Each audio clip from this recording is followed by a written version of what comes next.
Okay, so Sophia, do you want me to introduce you? Or do you want more time? Just give me like 1 second. Yeah. I just want to make sure. Yeah, we're good. Yeah, so I see some new faces today, so I can just also introduce the group. So Elena was talking about it a little bit earlier, but so this is the Neuroscience Communication Affinity group. We started it 2 years ago with funding from the BRI. A few of our events are in conjunction with the Science Policy Group because our funding is limited. So we share financial responsibility, etc. And so, yeah, I'll just introduce Sophia. So Sophia is a PhD candidate in Cosmology and Artoparticle Physics at UC Irvine. Her work focuses on figuring out how the universe came to be what it is today, primarily via studying dark matter and galaxy evolution. Sophia is also an avid science communicator who loves to share mind-blowing facts about the mysteries of the universe with the world. She has done science advising for the TV show 12 Monkeys, as well as an art collaboration with artist Cathrin Machin. Okay. When she is not doing research or communicating science, Sophia enjoys watching TV shows and spending time with her hamsters. Thank you for the introduction. I'm gonna have to step over there and get some water because I'm very thirsty speaker. And then this is Sophia's partner, Alon. Hi. Thank you for the introduction. It's really nice to be here. So I'll kind of go over what a little bit more about myself. So so I'm a PhD candidate in cosmology at UC Irvine. So I'm at UC, but another UC a little bit south of here. Originally I come from Toronto, so I'm very happy to be here considering the weather is great. If you're from like the East Coast North area, you'll probably agree with me, right? I went to McGill. You went to McGill? Oh, okay, so you had it even worse than I did. Yes. And so I'm very happy to be in California, Southern California in particular. So cosmology in general is essentially like the study of the universe, how it evolves, the universe as a whole. So what it's made of, how we got to what it looks like today, and how it might evolve further and meet its end. And so, and astroparticle physics is kind of like, so particle physics is the study of the most fundamental particles. So like, there's chemistry, if you were to take like atoms and break them up, you get particles. And so astroparticle physics is using astronomy, so using like astrophysics to get particle physics information. And dark matter is a particle, and so that's how I study like the particle physics using astronomy, using galaxies and stuff like that to get information about it. But when I'm not doing that, I really love talking about the universe.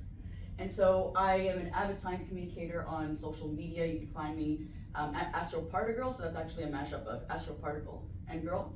So it's not Astroparty girl, it's Astroparticle. And I'm on like Facebook, Twitter, Instagram, TikTok, and I'll talk to you a little bit more about that as well today. And being on social media got me some really cool opportunities to, including like a science consultant with the 12 Monkeys, as well as this really amazing art collaboration with Cathrin Machin, who is an incredible artist.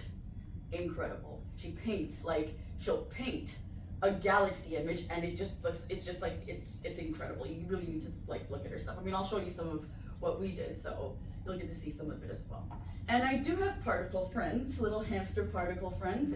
My current two are Muini and Charmini. So Muini is the lighter colored one. She's named after the muon, which is kind of like the muon is a cousin particle of the electron. So like the negatively charged particle that orbits around atoms. And that's Charmini, who's the charm quark. And a charm quark is a cousin to the up and down quarks, which make up protons and neutrons. So that's just two of them. I have 10. I've had like 10. So we have the standard model, which is like the particle physics version of the periodic table of elements, and I've already filled up like with my particle hamsters. So it's really cute. So how it all kind of started for me, I'll tell you about how I came to love space in general. So family was a big part of it for me. When I was a kid, when I was a child, my mom would take me out for meteor showers all the time. So like every meteor shower, provided that it was clear because it's Toronto.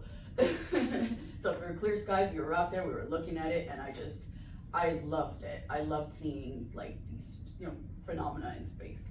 My dad, on the other hand, he's an applied statistics PhD, so he's very mathematical, and that's where I grew my love for math, is when my dad essentially taught me math beyond the curriculum.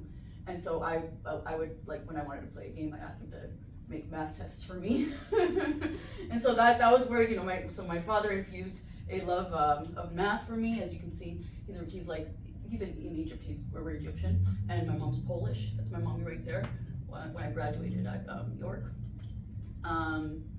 and so as with Egyptians, or I guess maybe Arabs in general, it's kind of like it's already assumed that you're either going to be like an engineer or a medical doctor. That's it. For me, it was medical doctor. That's what I was going to be. That's what my dad said I was going to be, and I'm like, okay. That was all fine and dandy until I started to realize that I couldn't deal with blood. So I'm like, you know what? I don't think that this is really the thing for me. And I ended up enrolling in York University as an undecided major to try to figure out what I wanted to do. So I didn't know from childhood that I wanted to do space. I didn't know that yet. I loved, the unknown, dark matter, black holes where, we don't understand these things. I loved that. I loved that there was so much of this in space. I didn't know that I wanted to do it as a career. So and when I enrolled, I came across this astronomy club at York University, and so I started to attend their meetings, listening to professors talk about galaxies and stars and black holes and all these things, and I kind of just, I got fascinated by it. I'd go to their star parties. Those star parties are where you go like out and bring telescopes and actually look at the night sky, and you get out of the city because Toronto is light polluted, and LA, you kind of only see the Big Dipper and nothing else. So we get out of the city so we can see really clear skies, and then I just fell in love with it, and I said, you know what, that's what I want to do, and I enrolled in the astrophysics program at York.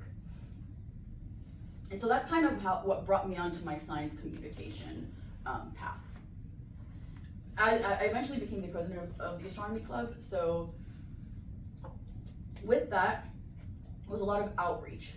I would help organize meetings and help organize trips where we want to take like our members to get to learn more about the cosmos. And so there was a nice, really cool outreach component to it. I also worked at the observatory, so that's me kind of looking through a telescope, and yes, it is a totally staged image. And this is the place where the first time that I ever saw Jupiter and Saturn through a telescope. Saturn just was wild. So like, if you have not seen Saturn through a telescope, do it. Jupiter as well, you see the bands and everything, but Saturn is just so cool. It's almost like it's a sticker, right? You can see its rings and everything, but this is something that's almost 1 billion miles away. So it's really, it's incredible. And there, we had public outreach kind of meetings, or rather, we had like a public day where people would come and get to look through the telescope, and I would talk about things like the planets, and I loved that. And so eventually we opened up social media accounts, and I would run the social media accounts for the observatory as well. And so that kind of led me to vamp up my own social media accounts and start following people in my field and such. And then eventually that led me to getting selected for the NASA Social. So a NASA Social is an event where you apply as like one of the public, and if you get selected, you get to go to like the NASA, one of them. So this one is at Kennedy, because NASA Kennedy is in Florida. That's usually where the launches happen from Cape Canaveral. That was my first ever launch. It was so amazing to see. I've never seen that in my life. So that's me up here, kind of like that's the rocket that launched up. It was amazing. So that's kind of like, I guess, how things unfolded. Oh, and I gotta talk a little bit about Pluto Palooza. This is actually also from the Astronomy Club. So with the Astronomy Club, and once I started to do social media, I met people. So now Pluto Palooza is a celebration of the planet, or dwarf planet Pluto. So this is when New Horizons finally got to Pluto. I got to write about its journey along the way to getting to Pluto, and that's also an opportunity that I came across through social media. And these people came to this event that we hosted, and we gave people like free Sky Safari discs. So it's kind of like this software that you can tour the sky and stuff like that. And we had like raffles and stuff, and the event was full. We had news outlets come and cover it, so it was very, very cool. So it's a lot of stuff that I got to do through my social media in particular. Now, one of the things, this is really close to my heart. One of the things that actually really, I guess, really increased my social media reach was Cassini Saturn. So Cassini was an orbiter around Saturn. It imaged Saturn, and it essentially orbited the planet. And eventually it came to a point where it was running out of fuel. And there are a couple of moons of Saturn that might host life. So there's Enceladus, which is like this moon that has a whole body of water under its ice, crust of ice. And there's Titan, which is the only other planetary body in our solar system that has liquid flowing on it. It's just that it's not liquid water, it's liquid methane. You wouldn't want to swim in that. But we don't know how life can form, and so that's actually Titan right there. And so we didn't, like, the risk of leaving Cassini just to kind of roam is that it could crash into one of these planets and contaminate, or one of these moons and contaminate it, which we didn't want to do. So that's what the grand finale orbits are. It's there were 22 orbits that would take Cassini on a path that led it into its rings and into Saturn's rings, and then falling into Saturn, so it doesn't risk contaminating any of the moons. And so I think once I realized that it was gonna be, it was gone, it was essentially going. I wanted to become part of this sort of effort to bring the images that Cassini takes to life. And my inspiration was Jason Major. He's a super science communicator, and he edits images in a way that is just I can't, he's so good at it. So he taught me everything. So so these are images that I did myself. Thanks to him, he taught me how to do it using Photoshop. Anyone can get it. It's available to the public. You go to the website, you download their raw images, but their raw images are sort of grayscale. So you get these images that are in red filter, in green filter, and in blue filter, but they're grayscale. You don't. It just has the data in it, but you have to put it together. You got to align it and then tweak it and all that stuff to get color out of it. And my first one that I ever did was this one. That's the first time that we saw. This is during one of its grand finale orbits. This is the first time that we saw the eye of that storm so close, and that just exploded. Wait, sorry, what is that? Oh, it's the Eye of Saturn Storm. So you see this hexagon, the polar hexagon over here? On top? Oh, you know what? Yeah. You guys can't see. So the polar hexagon right there. I've been using that indicator this whole time. Yeah. So there's this polar hexagon. You see the little blue guy right there? Yeah. That's a storm? That's a storm. Oh, I yeah. didn't. That's so wild that I have never heard of that. Yeah. Because everyone talks about Jupiter storm. Because right now it's Jupiter, right? All eyes on Jupiter. Cassini's already gone, and But it was a very big deal when we first saw it, as well as the fact that there is a hexagon. Yeah. It's the way that fluid. Yeah, it's the way that fluid mechanics works. It kind of works to create this thing. It's so weird. It's one of the wonders of Saturn that aren't its rings. Is that because of the molecular structure of water? Sorry? Is it a hexagon because of the molecular structure of water? So Saturn's made up of mostly hydrogen. Mostly Gas. hydrogen, okay. Yeah. Okay. So it's just the way that fluid mechanics kind of works. I don't know the details of it, but it works to create this polar hexagon. That's really really neat. And so and then that blue part is the eye of the storm. So that's where it's clear and everything. This is that's Titan, and this is Saturn's rings up close, and that's one of my favorite images. And even still, you can see that kind of there's a bit of a color gradient. So I'm not that good at it, but I did great. And you can kind of see that little green outline over there, that's because I couldn't line them up exactly. So that's from the green color data. But I'm very proud of these, and yeah, and this is something that really Look good. okay. Yeah. This is something that helped increase my social media presence a lot, and it was a lot of fun. So is that similar work to what you do, like the understanding of how to like download the images and like color correct them? Is that something that you learned through your program?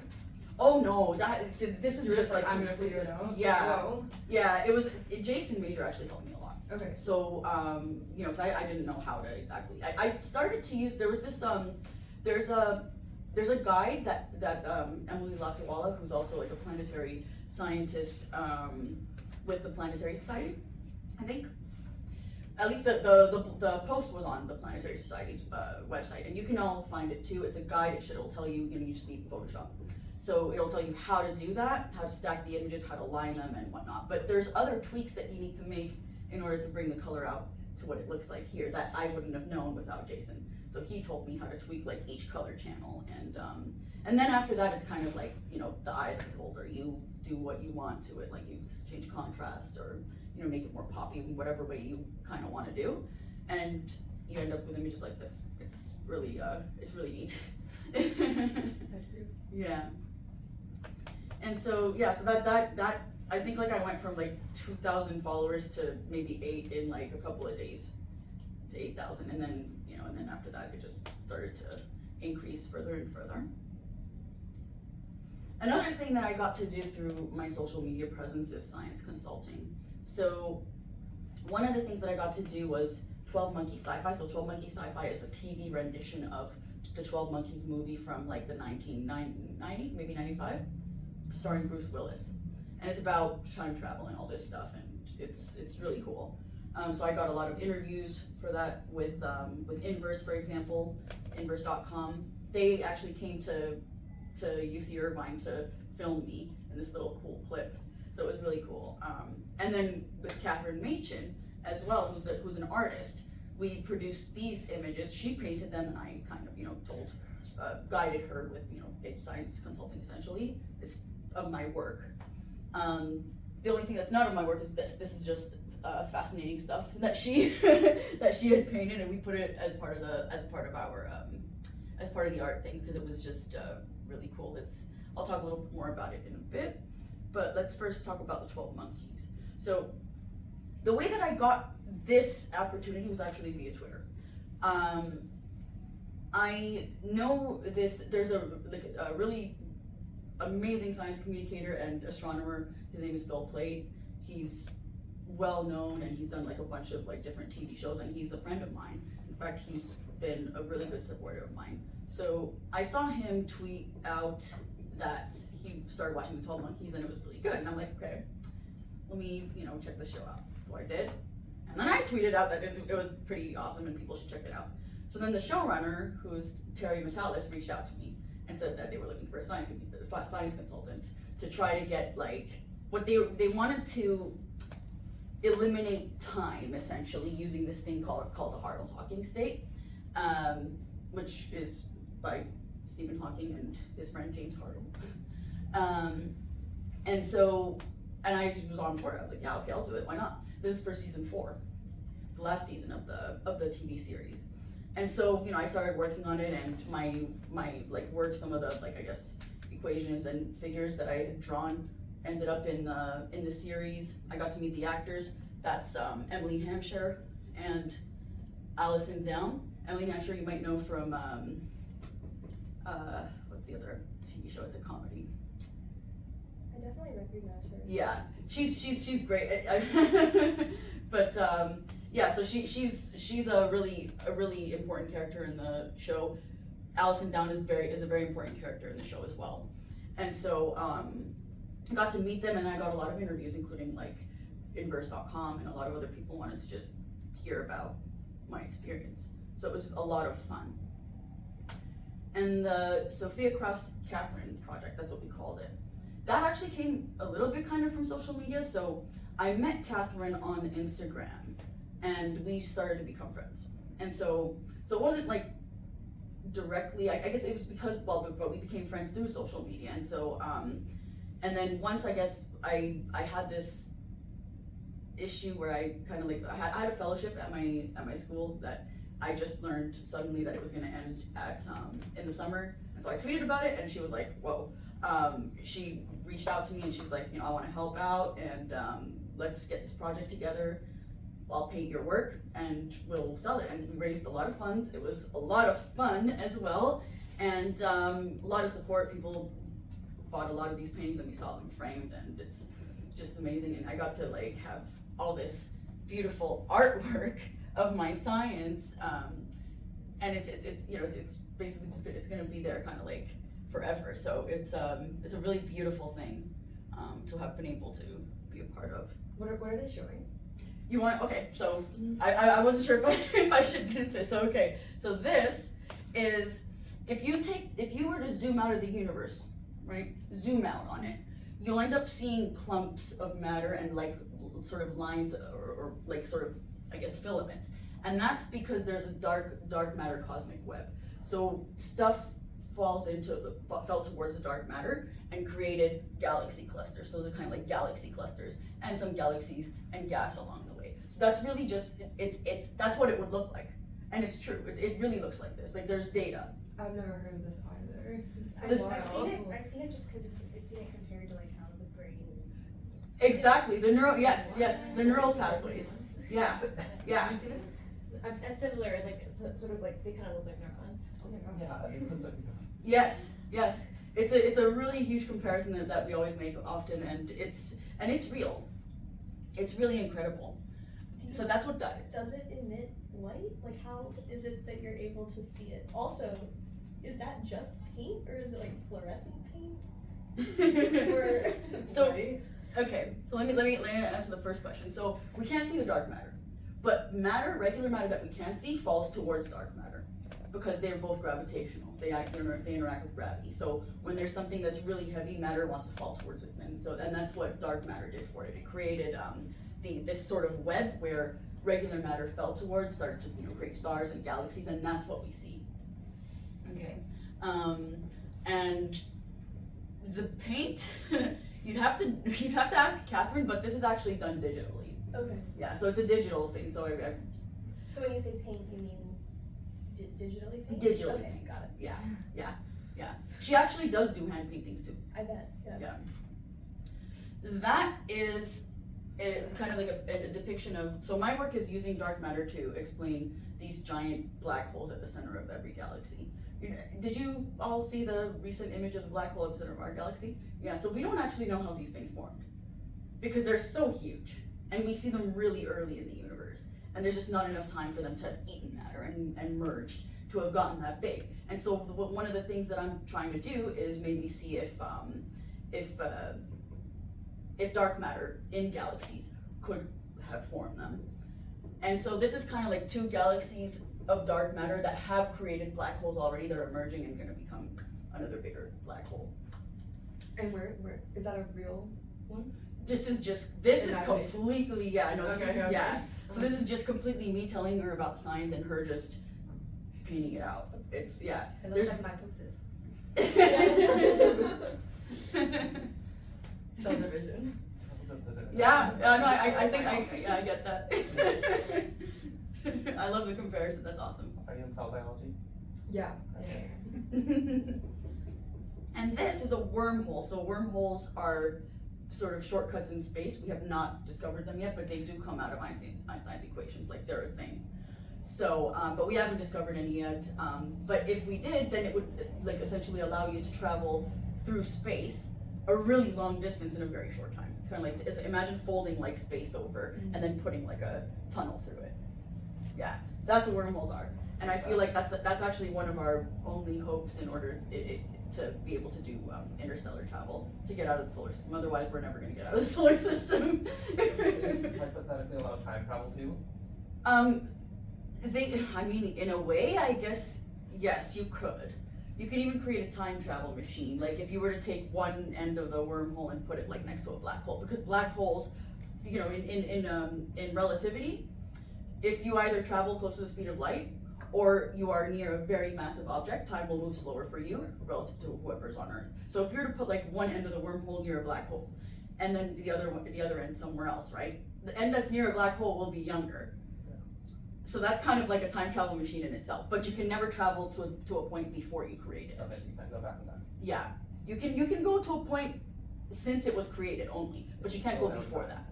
Yeah, travel into the past is, travel into the future is very simple in that way. It's assuming we can get to like a black hole. And once you do that, you put yourself in orbit and that's it. Time will move slower for you, and that's kind of like traveling into the future, because you, like say like for you 5 years passed, but on Earth, 20 years passed. So you've only aged 5 years. That's that movie, right? Is that Interstellar? Yes, exactly. That's Interstellar. Yes, yeah. A lot of the things that you see in Interstellar are actually like it's real, and we know that relativity does this. Like we've actually tested it. Objects that we have in orbit around space, for example, GPS systems also, by the way, follow. You have to use general relativity for that because of time dilation and stuff like that. So we know it's a thing. It's an actual thing. It's just a matter of being able to get ourselves to a black hole to do this, and that's already a problem because that requires space travel, which we don't. You know, we can't really get out of the solar system right now. So, but yeah, that's a nice detour. I love talking about time travel. I love talking about time travel. When you were doing your consulting for the 12 Monkeys, is this sort of what your role was? Like they would kind of have questions about what they wanted the plot to be, and then you would provide like the scientific context? So, yes, but I wasn't given enough of the plot details. That's one thing that I wish I was given a bit more of, because some of the things that played out the way that they did, it's great, right? But I mean, I could have like had an opinion on it, or you know, like a scientific, I guess, opinion. But it's, you know, I mean, as a science consultant, you're limited to what you're told, right? Because there's also, you sign an NDA agreement, meaning like you can't talk about, you know, non-disclosure agreement, and so you're limited to like the amount of the plot that you're given.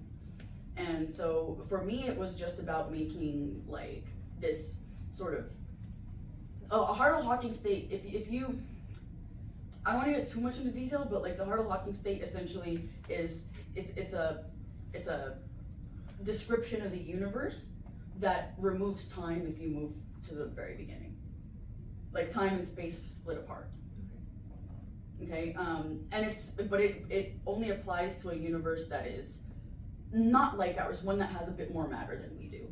So from our observations, our universe wouldn't like match that, but it doesn't matter, right? It is a universe that is possible. Yeah. So that's what like matters here. And so essentially, I guess it was more like making sure that it worked in a way that wasn't complete gibberish, if that makes sense. Yeah. So yeah, kind of, I guess. Yeah. Like you would mostly see it after and give them like revisions, like the stuff that they would be giving you? So I actually got to go on set when my work was shown and to check it out and stuff, but like that was it. It was just that one episode and that was it. I couldn't see anything else. I wasn't told about the other like parts of the plot or anything.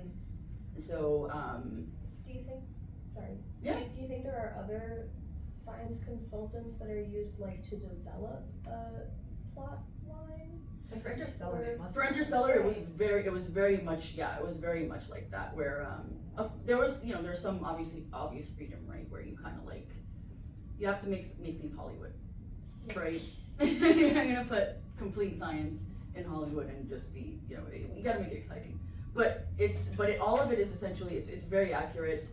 Once you go beyond the event horizon, all hell breaks loose. You don't know anything beyond the event horizon. So everything that's there is just hypothetical and, you know. But yes, so like stuff like that. I know that even Infinity War, Marvel's Infinity War. So like that was, there was a scientist, like a physicist that I know that worked on it pretty intricately.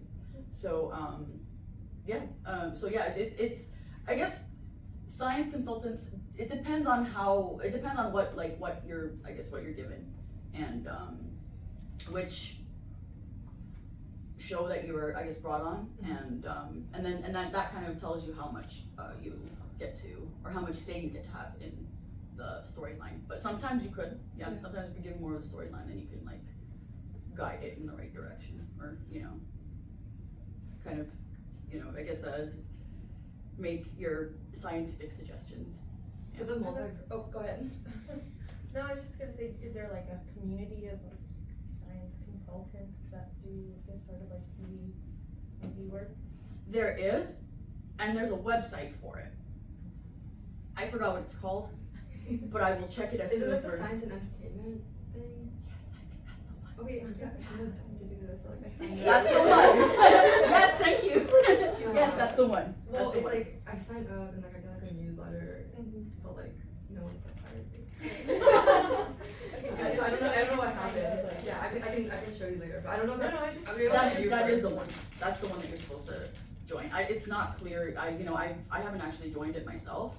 I've signed up in the same way that you probably have, and Yeah, I don't know what's gonna happen. No, not I'm sure just exactly curious where if else to you take it from here, like but new yeah. people. Yeah. Oh, so I was gonna ask, so the multiverse is like very popular right now, is that, do you like that science? Look, I mean, we probably do live in a multiverse. And Yeah. the reason why I say that is because there are certain things that, like certain features that the universe has today that require this, or at least in order to, it doesn't like just, it's not the only thing, but there's this thing called inflation. Has anybody heard of inflation? Not the monetary kind, like not economic inflation, but okay. So inflation is this period of time in the beginning of the universe where the universe went from microscopic to macroscopic in like a tiny fraction of a second. And that froze in certain details that allow the universe today to be homogeneous, kind of like it's pretty even, and there are minor changes in temperature. Like temperature is almost all the same everywhere, and the universe is huge. Like there are parts of it, like there's something, causal contact. Like you have to be in causal contact for you to be able to homogenize. You have to be able to communicate with something in order to be the same. If you have no contact with that, like if you're beyond contact, like if you're beyond so contact meaning that like speed of light, that's how that's the fastest information can travel. If you're beyond that point, then you can't have communicated with that other side to tell it what temperature it's supposed to be at, for example. And so inflation freezes it out in a way that before, when it was microscopic and when everything was in causal contact, it was homogeneous. It was all like kind of like equilibrated and whatnot, and then it froze, right? And that's the only way we can kind of like explain it. And this inflation comes from like a multiverse. So there's this like eternal inflation field where universes keep popping up, and ours is one of them. So we probably do. There are ways that we could deduce that if there was, say, like one, if we discover that inflation is a thing. That's looking for gravitational waves, not the ones that that you've seen like recently. Those are like those are ones that come from mergers, black hole mergers. So when two black holes swirl together and then become one and become a bigger one, those are the gravitational waves that we're detecting now. But the types of gravitational waves that we want to detect for inflation are from a different kind of project, and we haven't detected those yet. But if that would tell us that there's a multiverse, and if, for example, let's say our universe happened to collide with another universe, then we might see an imprint of that collision on like the cosmic microwave background. We haven't seen that yet, but yes. So like, I like it. Yeah. I like it. I think it's there are some ways that we can figure out that we are part of it, but we can never really communicate beyond our universe. This is it. Sure. Yeah. So yeah. Cool. All right. So as you can see, like a lot of opportunities came from science communication. Other things that I got to do are videos with other companies, like they reach out for collaborations. Some of them are listed here. So became an ambassador with Movaglobes. So Movaglobes is this company that creates these globes that are like planets. Like that's the sun that I'm holding right there. They have every like planet in the solar system, plus they have Pluto and Titan and Enceladus. I have Enceladus myself. And these things are so cool. Like they rotate on their own, just with powered by light. So these things are inside this kind of like encasement, and it just continues to rotate as long as there's light on it. And so with them, I do. I've had a like very, very good relationship with them, And so we do videos, these kind of educational videos where I'll take like a movie globe, let's say it's Jupiter, and I'll talk about Jupiter on a video. And we'll share that as like a sort of educational series. And I go to events with them and stuff like that. Unistellar also sent me a telescope, which is really cool. And Svaha Clothing they've sent me clothes to sort of, I guess, like, like take pictures of and post. And they're not just astro themed. You'll find like a lot of, kind of bio themed stuff. So you should really check it out. It's really cool. And so like there's a lot of these ambassadorships that you can get through social media science communication. But why science communication is important. So one of the things that I think we often take for granted is like when you talk to your colleagues who are working in the same field about your research, you'll use jargon and it's very comfortable and it's all good. But then when it comes to explaining to your friend who has nothing to do with the field, it gets difficult. And sometimes when you have to sort of, I guess, put things in words that are simpler, you end up learning and understanding your own field better. So that's what makes science communication important, is that you understand your own science better from it. Of course, exciting the younger generation is great too, or if they're already into the field, then you show them they're not alone. You've got lots of people, who are working on what they want to do. And accurately depicting science, either via science consulting, or I don't know if you've ever seen this sort of, so media tends to hype things up a lot with their sort of, I guess, clickbaity, if you will. Has anybody seen like the thing where it says like tonight Mars is gonna look as big as the moon? You've seen it, I think. Yeah. Somebody had to have seen it. I'm like, and this is stuff like if you're not equipped with the right material, you might not really understand why that's wrong. And so science communication can equip people with the material or with the sort of basics and give them a base to say, you know what, that doesn't make sense, right?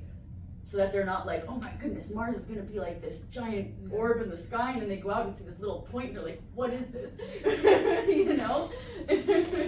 So an accurate depiction of science is very important. And also, like, it's very easy to understand why your science is important. Like, you know why you're doing your science. You know why you're doing what you're doing. I know why I'm doing what I'm doing, but no one else does. And so telling people why what you do is important is something that why science communication is important as well. And one way again to do it is, as I've been saying, through social media. You can, let's say you don't like videos. Videos are a big thing, but let's say you don't like it, you don't want to be on camera. You could do articles, you can write articles instead. You can do it either via your own blog or like, let's say even Facebook posts. Facebook allows you to do really long posts and such. Or you could do videos and you get like science consulting positions. But when you do that, what you're gonna wanna do is kind of like build your image. So you want people to know what you're gonna be talking about. So for me, it's space, essentially. You wanna essentially, I guess, keep all your social media accounts updated, the ones that you're gonna be using. Update your profile photos so they're not like from 10 years ago. And you want to, even if you're doing like different platforms, let's say videos here and I don't know, something, right, like more picture posts on another one, you want your general message to be uniform. So you'll see, I guess, my messages soon, and you want your bio to tell, like your little bio, like you get a part where you get to tell like what you're doing. You want to tell what people can expect from your account. And it doesn't have to be about science. Like if you want to do a personal account, that's totally cool. But you want people to sort of get an idea of what they're gonna get from your account. Following similar accounts is really important. So like that gives you like the ability to sort of see what works for other people who are in a similar field. But it also tells you how to not do exactly what everyone else is doing and kind of be your own person. And a lot of the ways that I've gotten my opportunities is through interacting and meeting people. And so that's why it's also important, because the more you interact with people, the more you meet people, they know what you want or what you're like looking forward to. Like if you're looking to do talks, if they know who you are, they'll be like, oh, I know somebody who can do this kind of thing. And so it's really important to do that. Some avenues is Twitter. I don't know, do any of you do social media? Not at all? What are you on? Twitter mostly. Twitter? Instagram. Okay, cool. So Twitter is like, I guess it's my most successful venue. Twitter is like you get 280 characters limited, so it's like kind of where you want to do bite-sized science, little bite-sized fun facts. Another cool thing about Twitter though is that if you have like a YouTube channel, you can post links, and it won't post just like the link without anything. It'll show you an actual video, so it's not like a boring just text post or whatever. So you can also pin tweets if you want people to see something particular about your account. I pinned this one because this is like a video about dark matter and dark energy. One of the things that you will note on Twitter is that you cannot edit your tweets. So that will say dark every no matter what I do. And it will follow me for the rest of my life. And this is just, you can't edit tweets, but it is what it is. You could do cool little things like this, like little fun facts where that kind of blow people's mind and people love it. It's nice in that way. And so, and you can also do threads, because if you wanted to do like a longer thing, and you can do kind of like these threads where you start and then you kind of like reply to that tweet and you reply to that tweet, and it creates this giant thread, and it actually encourages a lot of communication and sort of interaction with people. So it's pretty cool. So with Twitter, when you started doing it, were you like, this is fun and it's a bonus that it's good professionally, or are you like, this is hard but I have to do it? No, I actually started doing it because it was fun, and because I found my community on Twitter. Yeah. So I think that's the first thing that you want to do is like follow accounts like you. Yeah. That gives you, I guess, sort of for the astro community is really cool. So it was a lot of fun for me. Yeah, it's definitely not a have to do. It's kind of more like a want to do for me. What if you want to do it but you're scared? Just totally do something. Yes. Okay, if you want to do it but you're scared, you break out of the shell. It's kind of like No, I'm so joking. Sorry, I was talking about myself. Okay, break out. Yeah, you gotta break out of the shell. Just do it. Find accounts that are similar to what you do, similar in the field. Interact with them, and you'll start to see people interacting with you and following you back and stuff like that, and it'll become a lot more comfortable. But you gotta break that shell. You gotta break it. You gotta do it. Just try. Were you like talking into a void at first and thinking, okay, people will notice? It feels like that, I guess, at first. But the more that you communicate with people, they're gonna want to come and check out your account, and then they'll do that, and then you realize you're no longer talking to a void because people start responding and liking your tweets and retweeting them and sharing them and stuff. So it's a process, but you build it, and then once you build that following, it's very cool and it's very comfortable. You will come across trolls, and that's I guess something that you have to deal with anywhere you are in social media, but generally if you have your community together, it will be it's comfortable, it's good. So I really recommend it. And Twitter is a nice, I think, easier place to start. Yeah. Yeah, I feel very similarly. I'm like, this is probably something I should do. Yeah. I want to, do more science communication, but I just, like, to me it sounds more stressful, that I can't also like edit things that I say, and I don't know if I would overthink what I'm going to post.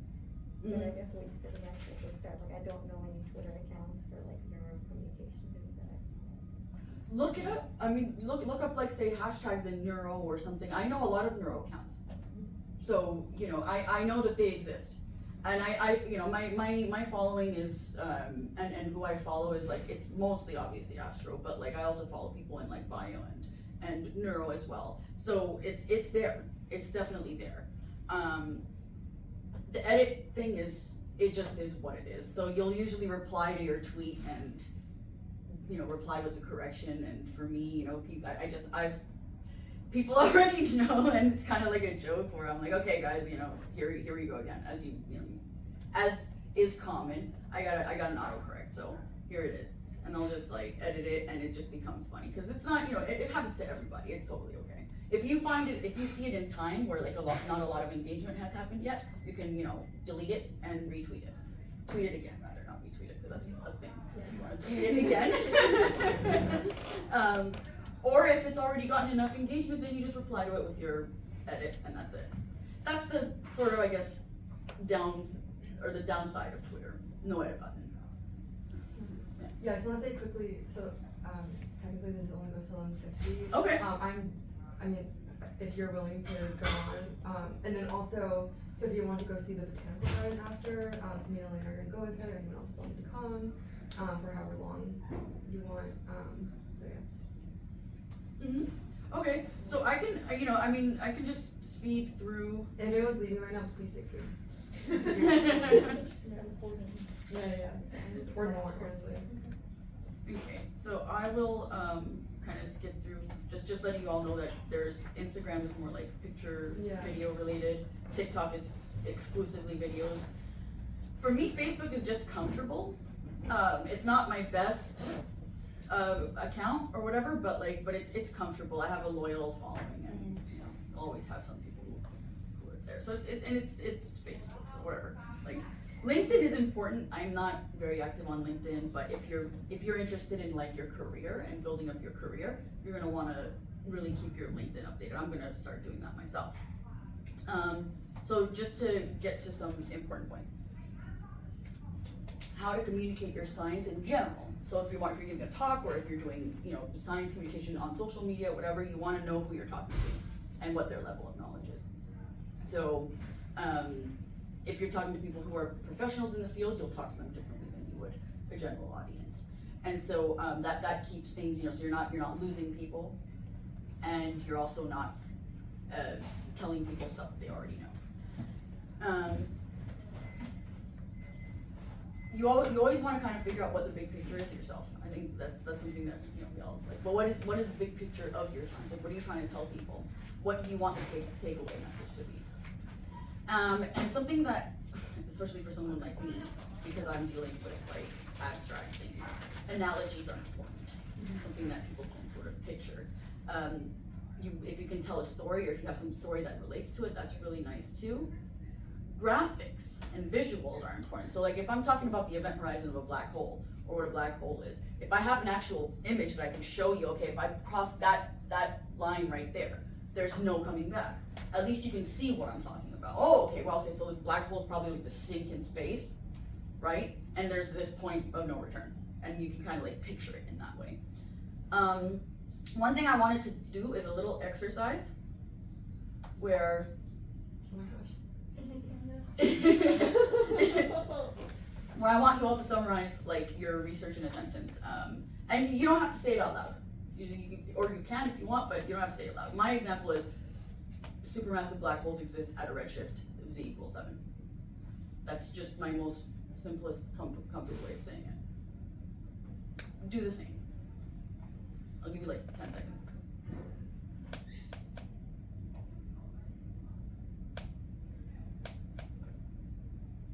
Okay. Do you think your friend who is not in the field would understand what you've summarized? Okay. So the next part that you want to do is identify the jargon.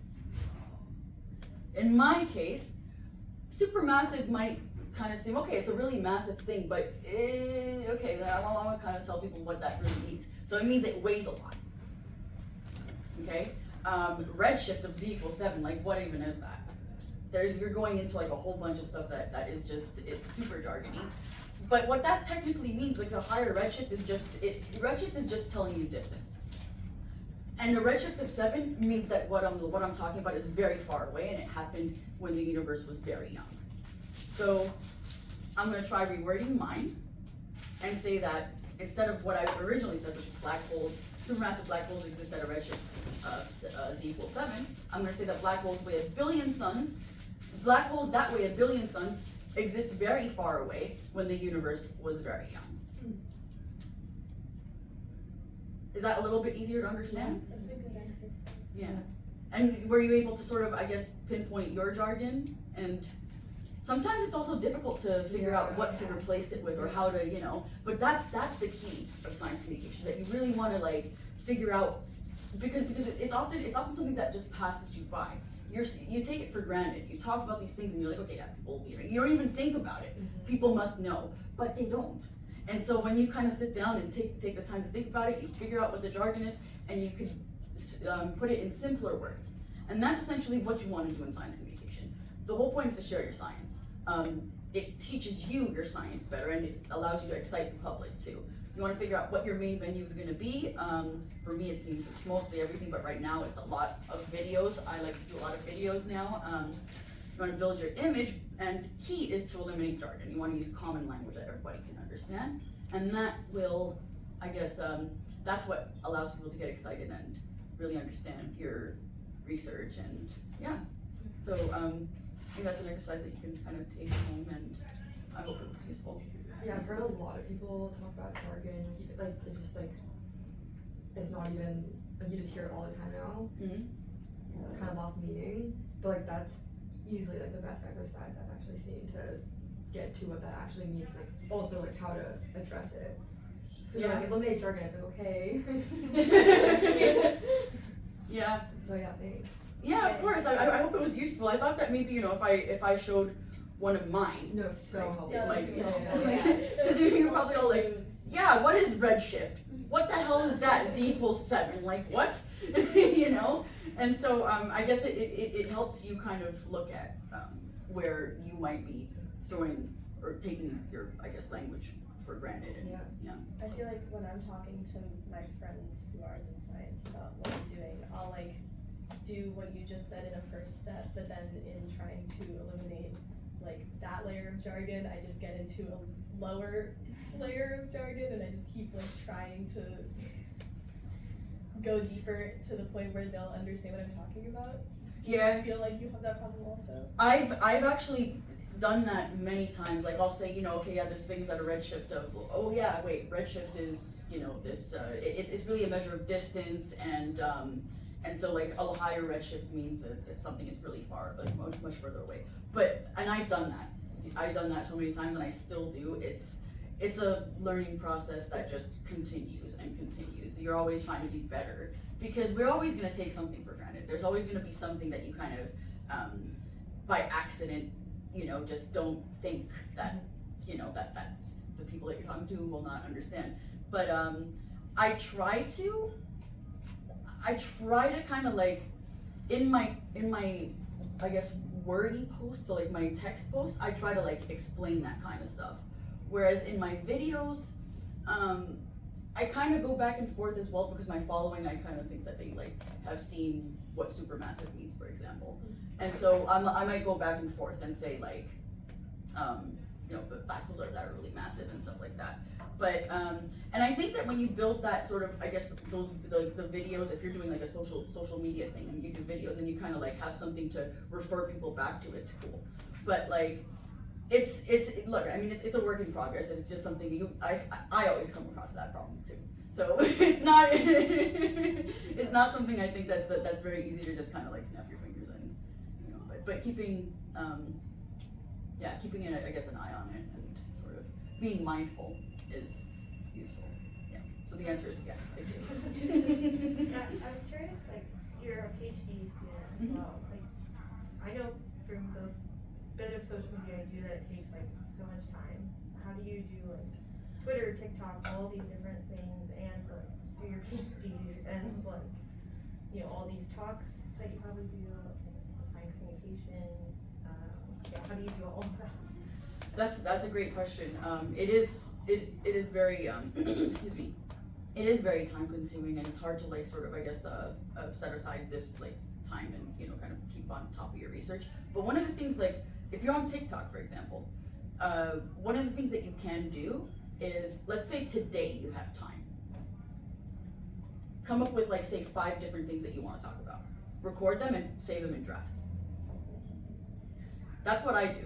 And I kind of stockpile them, and then I'll just release them here and there, And another thing is, how do you do that on Instagram as well? What I do is I actually take my TikToks and I use these websites online that remove the watermark, the TikTok watermark.